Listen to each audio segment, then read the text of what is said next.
السلام علیکم۔ آج اس ویڈیو میں ایک ایسے مغرور بادشاہ کا واقعہ بیان کریں گے جس نے اس دنیا میں جنت بنائی لیکن وہ اپنی جنت میں داخل نہ ہو سکا۔ ایسے ہی اسلامک اسٹوریز جاننے کے لیے ہمارے چینل کو سبسکرائب کر لیں۔ اگر ویڈیو پسند آئے تو آگے شیئر بھی کر دیں۔ اس دنیا میں بہت سے طاقتور قومیں آئی ہیں جو اپنی مغرور اور غروریت کی وجہ سے اس دنیا سے مٹا دی گئیں۔ ہم بات کر رہے ہیں قوم عاد کے بارے میں، جو بہت ہی طاقتور قوم تھی۔ ان کی طرف اللہ تعالیٰ نے حضرت ہود علیہ السلام کو بھیجا تھا، اور اس قوم نے اللہ کی طرف آنے سے انکار کر دیا اور ان پر اللہ کا دردناک عذاب گزرا۔ قوم عاد پر بہت سے بادشاہوں نے حکومت کی ہے، پر دو ایسے بادشاہ ہیں جن کی حکومت بہت بڑی تھی۔ ان کا نام شدید اور شداد تھا۔ یہ دونوں بھائی تھے۔ یہ ارم بن سام بن نوح کی اولاد میں سے تھے۔ یہ دونوں بھائی بے شمار دولت کے مالک تھے۔ انہوں نے بہت سارا خزانہ اکٹھا کیا تھا۔ ان کی حکومت عمان، یمن، عدن، شمالی عرب کے علاقوں میں تھی۔ شدید کو حضرت ہود علیہ السلام نے اسلام کی دعوت دی، لیکن اس نے انکار کر دیا اور شرک کی حالت میں مر گیا۔ شدید کے مرنے کے بعد ساری حکومت شداد کے ہاتھ میں آ گئی، اور شداد نے اپنی حکومت کو عروج تک پہنچا دیا۔ وہ اتنا مغرور ہو گیا کہ اس نے خدائی کا دعویٰ کر دیا۔ حضرت ہود علیہ السلام نے ان کو بھی اسلام کی دعوت دی، لیکن اس نے انکار کر دیا، یہ کہہ کر کہ جب میرے پاس اتنی دولت ہے تو خدا کی عبادت کا کیا مطلب۔ اس نے حضرت ہود علیہ السلام سے کہا، مجھے کیا ملے گا؟ حضرت ہود علیہ السلام نے کہا، اللہ تمہیں جنت دے گا اور اپنی رحمت تم پر برسائے گا۔ اس پر شداد نے جواب دیا، میں اپنی جنت خود بناؤں گا۔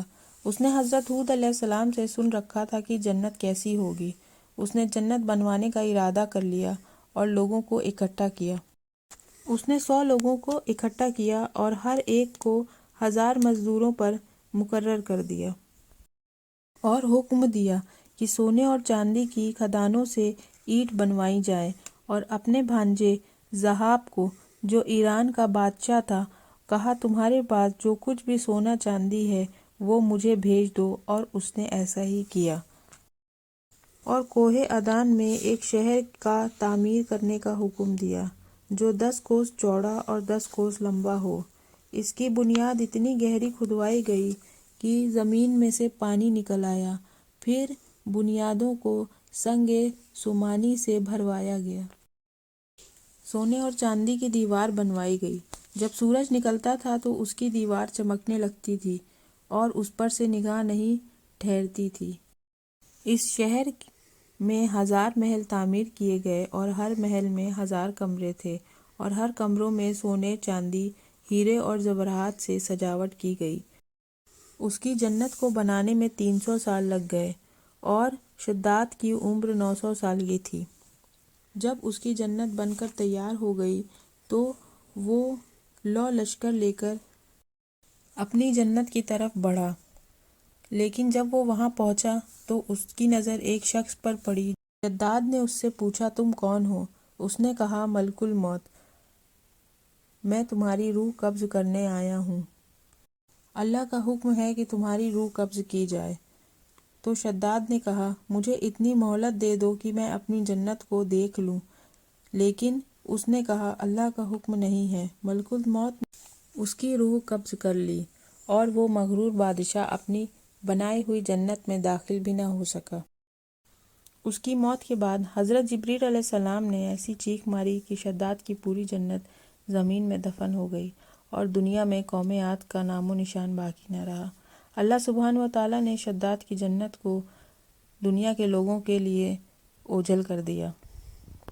اللہ سبحانہ و تعالیٰ نے ایک بار اسرائیل علیہ السلام سے پوچھا، تم کو کس کی روح قبض کرنے میں سب سے زیادہ رحم آیا؟ اسرائیل علیہ السلام نے جواب دیا، 2 ایسے لوگ تھے جن کی روح قبض کرتے وقت مجھے رحم آیا تھا۔